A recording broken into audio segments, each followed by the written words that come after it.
Gün içerisinde damak zevkimize uyan ne varsa sonunu düşünmeden tüketiyoruz. Sadece lezzetine bakarak tüketim bizi sağlıksız bir yaşama sürükler.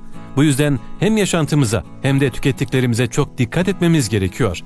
Bizler kanalımızda sizlere sağlığınıza fayda sağlayacak içerikler üretmeye çalışıyoruz.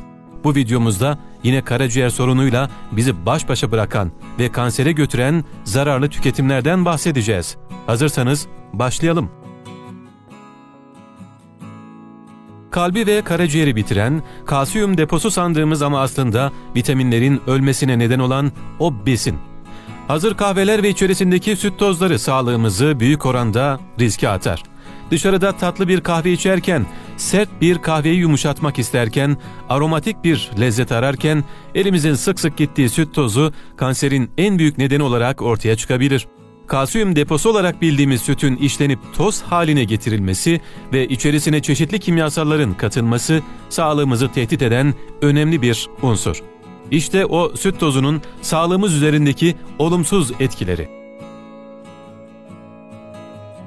Süt tozunun içerisinde bulunan melamin bileşeni karaciğer yağlanmasına yol açtığı söylenirken, süt tozu kadınlarda dolaşım sistemini bozarak selülit oluşumuna yol açar. Eğer süt tozları kaliteli bir sütten elde edildiyse çok daha güvenilir ve pratik bir kullanıma sahiptir. Süt tozları her ne kadar kolay saklanabilme ve kullanılabilme imkanlarına sahip olsa da her gıda ürünü gibi çeşitli bozulmalar yaşayabilir. Evet, 10 dikkat çekici süt tozu zararları şunlardır. Ürün alerjiye yol açabilir. Bebeklerde ve yetişkinlerde alerjiye sebep olabilmekte, özellikle 7 yaş ve üzeri çocuklarda kaşıntı tarzı alerjik reaksiyonlara yol açmaktadır. Bebek maması yapımında çok yaygın kullanılmaktadır. Fakat bebeklerin vücutları, sindirim sistemleri henüz tam olarak gelişmedikleri ve hassas oldukları için ürünün içeriğindeki maddeler onların sindirim sistemlerine zarar verebilir. Kansere yol açabilir. Ürün daha çok plastik şişelerde ve plastik barındıran kaplarda satışa sunulmaktadır. Tam bu noktada plastiğin yaydığı kimyasal maddeler söz konusu ürünle tepkimeye girerek vücuttaki DNA hücrelerine zarar verebilir.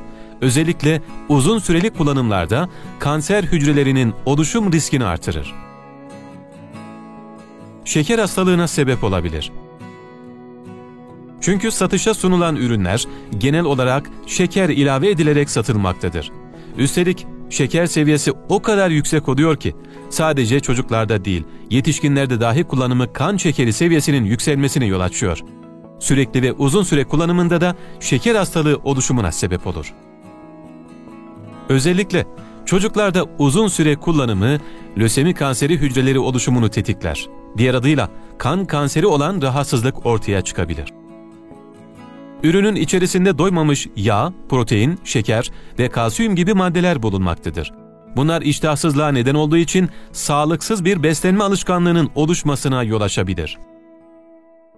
Piyasada bulunanların çoğunda dipotasyum fosfat bulunmaktadır. Bu madde, yorgunluk, akciğer iltihaplanması, kusma, böbrek rahatsızlıkları, kandaki hemoglobin düzeyinin düşmesi, ishal gibi mühim yan etkiler oluşturabilir.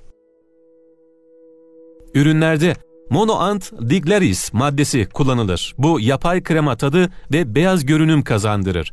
Ürünün raf ömrünü de uzatır. Fakat sağlık açısından pek iyi sonuçlar vermez. Üründeki sodyum alüminosilikate maddesi zehirlenmelere, kabızlığa, karaciğer hastalıklarına ve böbrek sorunlarına yol açabilir. İçerisinde yoğun işlenmiş şeker bulunmaktadır.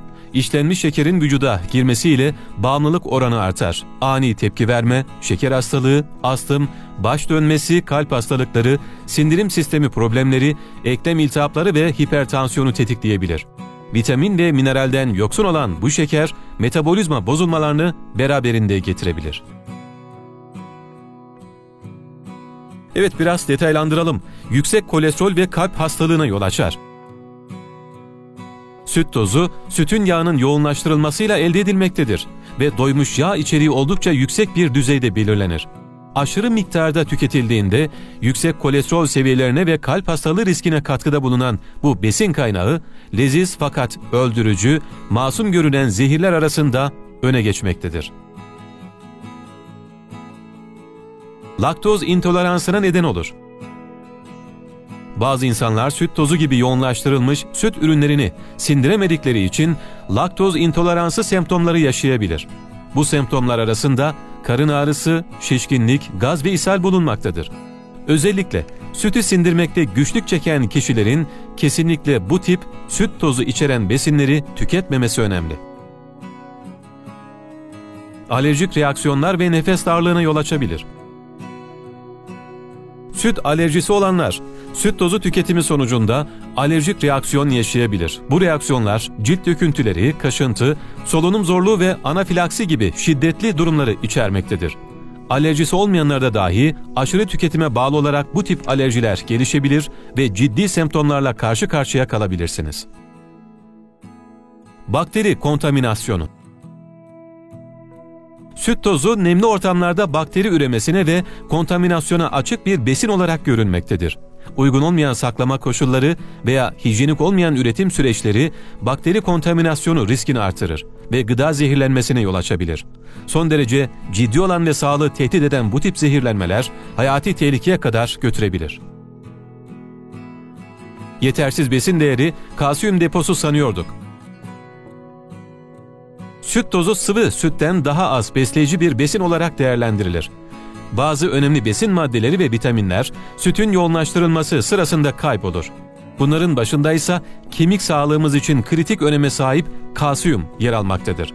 Bu nedenle süt tozu tüketenlerin eksik besin maddelerini telafi etmek için dengeli bir diyet sürdürmeleri önem taşımaktadır. Ve kanserojen katkı maddesi içermektedir. Evet, bazı araştırmalar süt tozunun yüksek sıcaklıkta işlenmesi sırasında kanserojen bileşiklerin oluşabileceğini öne sürmektedir. Bu bileşiklerin insan sağlığına etkileri hala tam olarak anlaşılmamış olsa da süt tozunun potansiyel bir risk oluşturduğu uzmanların ortak kanısıdır. Bu nedenle süt tozunun dengeli bir şekilde tüketilmesi ve uygun saklama koşullarına dikkat edilmesi önemli. Süt tozu tüketmeden önce olası riskler hakkında bir sağlık uzmanına danışmanızda yine de fayda bulunmaktadır. Evet, kullanımı nasıldır? Süt tozu çok geniş bir kullanım alanına sahip. Mesela tüketicilere satışı yapılmaktadır. 9'da 1 oranında su eklenerek normal sıvı kıvamı elde edilebilir. Bu yüzden sıvı doğal halini saklamanın ya da temininin zor olduğu yerlerde satışı yapılmakta. Ürünün sıvı formuna göre daha ekonomik sonuçlar vermektedir. Ürün sıvı formunu kullanmaktan daha ucuza gelmektedir. Bu yüzden sıvının kullanıldığı sektörlerde yaygın olarak tercih edilmekte. Saklama koşullarının elverişliliği, ürünün bozulma durumunun olmaması da tercih nedeni. Afrika'ya da benzeri yerlere yapılan gıda yardımlarında gıda güvenliği ve ekonomik sebeplerden dolayı ürün tercih edilmekte. Oradaki insanlara besin değerinin ulaştırılması sağlanıyor. Pasta ve hamur işlerinde kimi zaman sıvı formu ürünleri çok inceltebilir. Bunu istemeyen kişiler sıvı formu yerine bunu tercih edebilir. Bebek mamalarının üretiminde çokça kullanılmakta. Raf ömrünün uzun olması ve taşımanın kolaylığı bunda etkin rol oynamakta. Hazır çorba gibi kurutulan ürünlerin içeriğinin hazırlanmasında da sıkça kullanılmakta. Aynı formda olmaları üreticiler açısından kolaylık sağlamakta. Hayvanlar için hazırlanan mamaların çoğunda bulunmakta. Diğer bileşenlerle birlikte katı formda yapılabilmeleri ve hayvanların besin takviyesi için kullanılmakta. Kahve kremalarının içeriğinde süt tozu yaygın olarak kullanılmakta. Yine şekerleme, dondurma, peynir, yoğurt gibi süt ürünleri kullanılarak üretim yapan işletmeler ürünü kıvam artırıcı olarak tercih edebiliyor. Süt tozu kimi zaman bozulabilir ve bozulduğunda farklı şekillerde tepkimeler ortaya çıkartır.